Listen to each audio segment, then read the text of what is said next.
To make his maiden speech, Alex Sobel. Thank you, Madam Deputy Speaker, and congratulations on your election. I'm grateful for the opportunity to make my contribution to this honourable House by participating in this debate. Following the witty and on-point maiden speech from my honourable friend for Croydon Central and the contributions from honourable friends from Lewisham West and Penge and Barnsley East. Before I do, however, I'd firstly like to briefly speak to my own constituency, Leeds North West. As anyone who has visited could tell you, it is a place that defies easy description. Other honourable members of this House have previously claimed to the most varied constituency, but I would like to stake a claim myself. The constituency starts in inner city Hyde Park, where we have a vibrant cultural and music scene, including the legendary Broodnell Social Club. Where only a few weeks ago, my honourable friend, the member for Islington North, gave a speech to 5,000 people. People who climbed trees and stood on rooftops to feel part of our movement. We then move on to Headingley, with its world-renowned sporting pedigree, the legendary stadium and cricket ground, home of Yorkshire County Cricket Club, to this day the most successful county championship team, and also a place where I've spent many happy afternoons since my days as a student. Wheatwood Ward, where I make my home, has a fine literary tradition.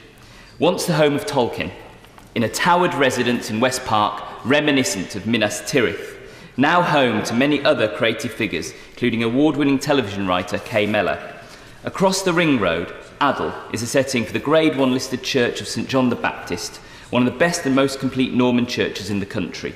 My constituency also boasts Yorkshire's International Airport in Yeadon, and Otley, with its amazing breadth of events hosting hundreds every year, from the fabulous Otley Show to the authentic Victorian Fair.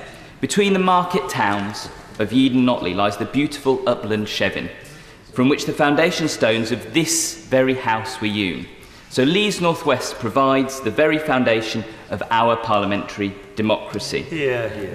My first experience of this place was 20 years ago, when I came as an executive officer of Leeds University Union to lobby Leeds MPs about the retention of student grants and opposing the introduction of tuition fees, an issue I intend to pursue in this Parliament. I met with Harold Best, the only other Labour MP to represent Leeds North West, who not only agreed with me on the issue of fees, but spent the afternoon showing me the Palace of Westminster, reflecting his great generosity spirit, a generosity spirit which he and his family continue to show me to this day, and one I wish to replicate now, in this place, having a family of my own. My immediate predecessor served in this place for 12 years. During that time, he became champion of a number of causes, not least of which was support for rugby league and his role as chair of the all-party parliamentary rugby league group, championing a sport which is of great importance to our local area. Greg was also a strong advocate for pubs, not just locally, but across the country, and for local breweries, having served as chair of the all-party Save the Parliamentary Pub Group and executive member of the all-parliamentary beer group. Greg Mulholland was a hard-working local MP, filling the intentions made in his own maiden speech to this House. My honourable friend, the member for my namesake seat, Bristol North West, rightfully claimed to be the first Darren in this place. I can with great certainty say I'm the first Sobel to be elected to Parliament. My own parents arrived in this country in 1972 and couldn't imagine that their son, born at the Leeds Maternity Hospital, would one day enter the Mother of Parliaments. My own history in Leeds North West starts like so many of my fellow constituents, as a student at one of the city's fine universities, and it was at university that my interest in fighting for justice and equality began, as staff student representative for the School of Computing at the University of Leeds, first advocating for my fellow students before going to campaign on issues such as student funding and against racism on campus.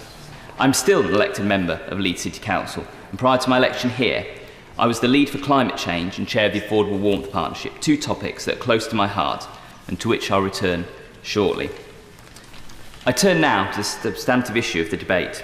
In doing so, I'd first like to echo the words of honourable friends and honourable members who have already spoken on this devastating event, and expressing my heartfelt condolences and sincere sympathies to the victims of the Grenfell fire, their families and the people of Kensington. I pay tribute to the emergency services who responded so rapidly and bravely, and to my honourable friend, the member for Kensington, and all the volunteers who supported families in the aftermath of fire. That so many lives have been lost was a tragedy that defies description. On the Sunday following the fire, I visited the only tower block in my constituency and ensured that tenants felt safe in their homes.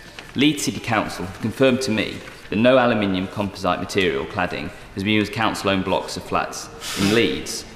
But I've been approached by constituents that live or work in other types of clad buildings and hope the Minister will be taking action to ensure testing is done on all cladding in this country, working with and compelling the sector representative bodies and building owners to undertake testing, that the testing of cladding is fully addressed in the inquiry.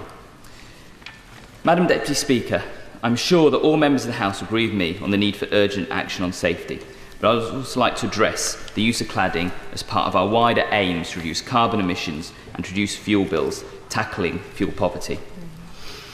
In my constituency, a wholesale programme of external wall cladding insulation started, but then stalled due to cuts in eco-funding, leaving one side of the road with cladding and the other side of the road without. External wall insulation, whether using mineral wool, phenolic resin or other materials which meet building regulations and have a U value of 0.3, contributes to eradicating fuel poverty and to meeting our obligations under the Paris Climate Change Agreement. We must ensure this work is completed alongside other measures, not just in housing, but transport, energy and manufacturing, to ensure runaway climate change doesn't occur. But the safety of our citizens is paramount, so we must also ensure that our standards and inspection regime are amongst the best in the world. In the words of President Obama, no challenge poses a greater threat to future generations than climate change. This chamber is a stage where the world can hear our voice. It is incumbent on me to use that voice to ensure that whilst I sit on these benches, I'll speak truth to power and be an advocate for this one issue which will define the shape of our future more than any other. Action to combat climate change will give us the best possible chance to save this planet, as it's the only home we've got. Without ensuring that we take every step towards a carbon-free future, we will be judged as having failed future generations, and I'm sure nobody came into this house to be a failure. There will be many other local and national issues I'll raise in the House concerning our market towns, universities, sporting and cultural institutions, transport links and technology. But for today, I thank you, Madam Deputy Speaker, for allowing me to make my maiden speech. And I pledge to my constituents and to honourable members to be a strong voice in this House, as well as a powerful advocate for my constituency. Karen